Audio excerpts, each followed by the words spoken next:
ఐపీఎల్లో ఒక ప్లేయరు ఒక టీంని ఫైనల్స్ వరకు తీసుకెళ్లాలంటే చాలా కష్టం అవుతుంది.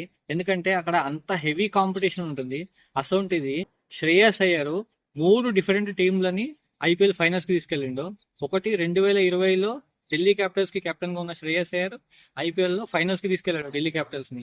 అదే విధంగా 2024లో కోల్కతా నైట్ రైడర్స్ కి కెప్టెన్ గా ఉన్న శ్రేయస్ అయ్యర్ ఛాంపియన్స్ ని చేశాడు కోల్కతా నైట్ రైడర్స్ ని 2024లో. అదే ఇప్పుడు 2025లో పంజాబ్ కింగ్స్ కి కెప్టెన్ గా ఉన్న శ్రేయస్ అయ్యర్ 11 సంవత్సరాల తర్వాత పంజాబ్ కింగ్స్ ని ఫైనల్స్ లోకి తీసుకెళ్లాడు. What a player. క్వాలిఫైయర్ 1లో ఆర్సీబీతో ఓడిపోయిన తర్వాత ఒక విలేకరు అడిగిన క్వశ్చన్ కి శ్రేయస్ అయ్యర్ ఏం సమాధానం చెప్పాడంటే, we lost the battle but not the war. అంటే అతనికి ఎంత కాన్ఫిడెంట్ ఉంటే ఆ మాట అనొచ్చు. ఎలాగైనా సరే మేము ఫైనల్స్ లోకి వెళ్తామన్న నమ్మకము, కాన్ఫిడెంట్ ఉంది కాబట్టి ఆ మాట అన్నాడు. చేసి చూపించాడు. What a player. శ్రేయస్ అయ్యర్ కి హ్యాట్స్ ఆఫ్ చెప్తున్నాను నేనైతే. ఎనీహో పంజాబ్ కింగ్స్ అయితే ఫైనల్స్ లోకి అయితే వెళ్ళింది.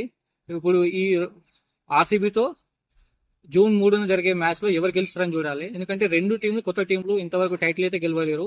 ఎవరు టైటిల్ గెలుస్తారో చూద్దాము. All the best both teams.